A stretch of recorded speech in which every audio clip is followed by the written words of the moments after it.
Can you dig it? Can you dig it?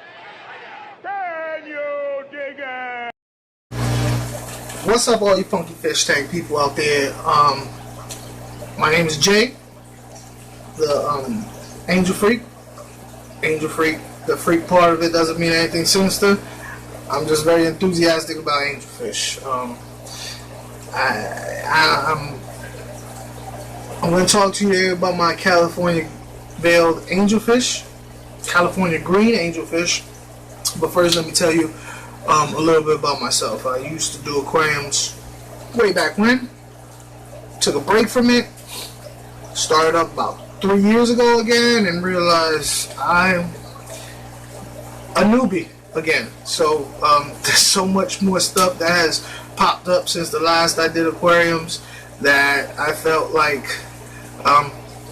I gotta do some research. I gotta do some learning. So I got on YouTube and I started following a couple of guys that almost seemed like they was talking directly to me, and that I would probably hang out with. And they spoke in my language to where I could consume it, and understand the information. So for whatever reason, they're no longer producing videos, and it's a shame because I'm sure they helped a lot of people. So hopefully I'll be able to fill that void and help others like I was helped, and plus it will help me to get more into more opinions and information from others that may comment, and it'll keep me occupied and hungry for this hobby. So let's get into it. We have 6 California green veiled angels. It's in a 29-gallon aquarium. And I know a lot of you are like 6 angelfish in a 29-gallon aquarium's wrong. You're right. I'm just growing them out in this. I have other aquariums, a lot more, not a lot, it's a lot for me, but it's a lot more aquariums that they're going into. I just put them in here to grow them out and all that good stuff. But they are olive green with a smoke pattern. The smoke pattern is talking about that black blotchiness on there, and doesn't really look like smoke to me, but that's what they call it. They have red eyes. That olive green I was telling you about, in a lot of times, when depending on how the light hits them, it's a metallic olive green. And as an extra added plus, which I could not find it written anywhere on the internet about this particular species, or not species, but morph of, because that's a better word, it's a morph of angelfish, is they have an incredibly blue iridescence to them, like not quite this blue, but it's blue, like seriously blue.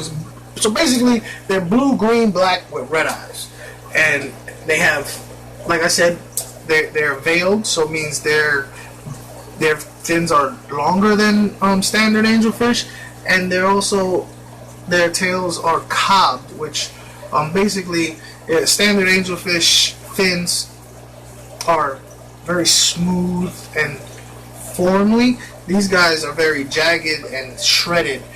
Their filaments of their fins extend, and it's like stringy. I just think it's really, really cool looking fish compared to other ones that I have that are standard. So they will top to bottom 8 to 10 inches, and they will live on paper for 10 years. I've heard 5, I've heard 8. I've only had my oldest fish that I have right now is a fish that I got from someone else, and it's 5 years old. So we'll see. Their temperature range is anywhere from 75 to 86. General rule of thumb: the hotter, the warmer the water, the faster they grow, but the shorter lifespan. the cooler the water, the slower they grow, but the longer the lifespan. I have these guys at 82 because I breed angels, and 82 is the perfect temperature that I found that my angels will start spawning in. Of course, these are too small to spawn. I just keep all my tanks the same because I live by the code KISS. Keep it simple, stupid. So I keep everything simple. Everything's the same, and it just works out for me. Some people might want to do something differently. That's fine. It's just my thing. So their pH range is 6.0, and in all realistically 7.5. The reason why I say 7.5 is these guys have been in angelfish, domestic angelfish in general, have been bred in captivity for so many generations in pH, higher pHs than wild caught, that's their norm now. So, I mean, if you want to, your angelfish, if you want to go ahead and do all the pH buffering and all that stuff, you could, but it's just extra stuff you have to do. And like I said, KISS, keep it simple. I'm not calling you stupid, it's just something that I learned that I remember all the time. So this pH right now in this aquarium is at 7.0 just because that's what comes out the tap. If I were to put driftwood in it, then it would probably drop in. I really don't have enough plants to affect the pH right now. I don't believe so. I'm new at plants, so please, if you see something off on my plants, which you probably do because I do, don't judge me. I'm learning, you know. I'm more in it for the fish. The plants are there because I wanted decorations in it, some kind of something to get all, because like you know, there's too many fish for this aquarium. At least the plants will provide hiding spaces and to help clean the water.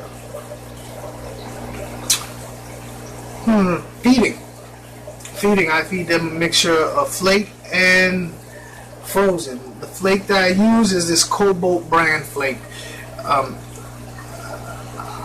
They don't pay me. Nobody pays me anything. But no, they don't pay me to endorse this. But I'm gonna let you know right now, this is the best.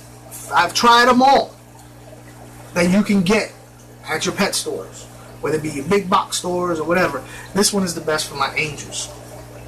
I started feeding this pro breeder to my breeding angels, and it actually increased the spawn size. And it seems like the spawns. I got more of a spawn rate out of it with this since I started. Maybe it's coincidence. I don't think so. But you know, if it's not broke, don't fix it. And I'm gonna keep using it. And this one is not the. I'm using the canister because I normally buy the smaller ones because Cobalt has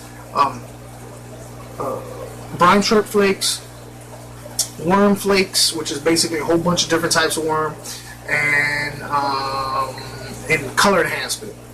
And I just pretty much put a little on it, shake it up, so that I can give them a variety of nutrients. My frozen food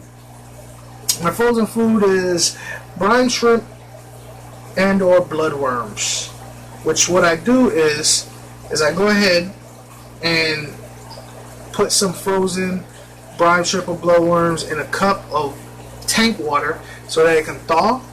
I grab this medicine dropper. If you have kids, you probably have like 10 of them laying around the house. And I go ahead and just put it in there. And the reason why I do that is so that I know that the food is getting to them directly.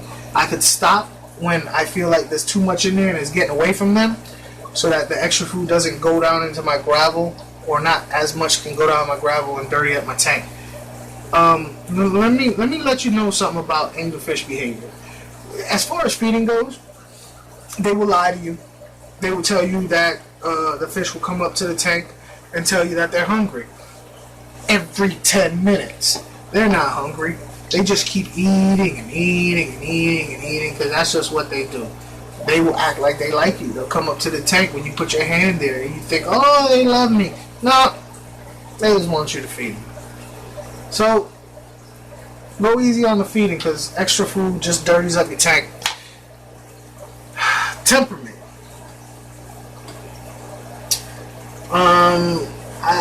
They are in the cichlid family, so they are semi-aggressive. To be honest with you, what I've learned in my experience is that it's all on a case-by-case basis. I've had some angels that are incredibly docile, won't hurt a fly. Then I had some that will pick an individual angelfish and just until that angelfish is dead. Then I had some angelfish that will just kill anything that moves. So the funny thing is that the same behavior that you find appealing at the pet store, you know, they're moving around and being very colorful, fins out, swimming all over the tank, is a sign of dominance, which is also the same type of behavior that you don't want in your aquarium. But you know, it's like a double-edged sword. So when you go to look for angels to buy, keep in mind a couple of things while I'm talking to you about their behavior. You want to go to the pet store, and when I first started with angels, I grabbed the first colorful one that I saw, and then as I got at home, I started, you know, noticing things that I should have noticed then. It's just I was so excited. First thing you want to look at is which of these angelfish are moving around and being lively. Normally they're more lively than this. It's just I think they're wondering what's going on with my face this close to the aquarium. The second thing you want to look at is colorations, of course, which has the brightest colors. When fish are stressed, they will dim down their colors so that they don't bring attention to themselves. You want to look at their fins. Are their fins flared out real nice and open, or are they collapsed?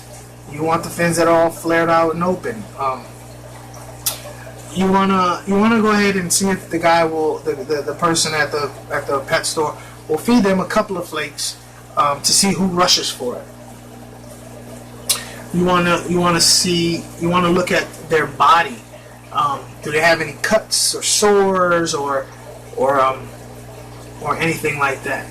You know what? Also, what people don't look at is these fins that droop down, the two in the front. I've noticed that a lot of pet stores have angelfish where those fins are on one side, but because they keep moving and they're so flowy, you don't notice it. Make sure the fins are evenly on both sides. That's just a thing that I notice a lot. If you see one angelfish off to the side in the back hiding, regardless of how pretty it is, how big it is, don't get that. If it's out hiding and the other ones are eating all over the place, it's probably really stressed out, and another move might be its last move, basically. So that's what you want to look for when you're shopping for angelfish, and that's what I look for with these, and I'm incredibly happy. On another video, I'll go over the equipment I have going on in this aquarium, from the plants to the snails to the filtration, the heater, and all that. I know some of y'all probably looking at it and go, is he really using an underground filter? Yes, and I'll tell you why in another video. But you want to do 25% water changes on these guys once a week with water that has been dechlorinated, treated with dechlorinator, and the chloramines, get rid of that stuff, and you know, vacuum out the gravel. You want to feed them a little bit twice a day. Like I said, it's a little bit because you don't want that extra food falling down. As you saw when I was feeding the shrimp, you know, it pretty much didn't leave this area. When it gets down to here, it's just dirtying up your water. So that's my California green angelfish.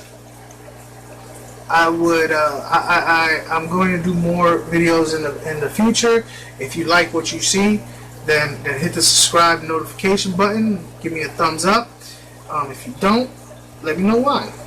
You know, tell me how I can make it better for you. At the end of the day, your aquarium's your aquarium. You do it the way you want to do it. As long as the fish are healthy and happy, then you're doing it right. You know what I mean? You might hear other stuff from other people, but it's your money, your fish. Only you really can judge them. So, like I said, keep it funky. You know, keep it funky. Until the next time, take care of yourself, take care of your family, and take care of your fish.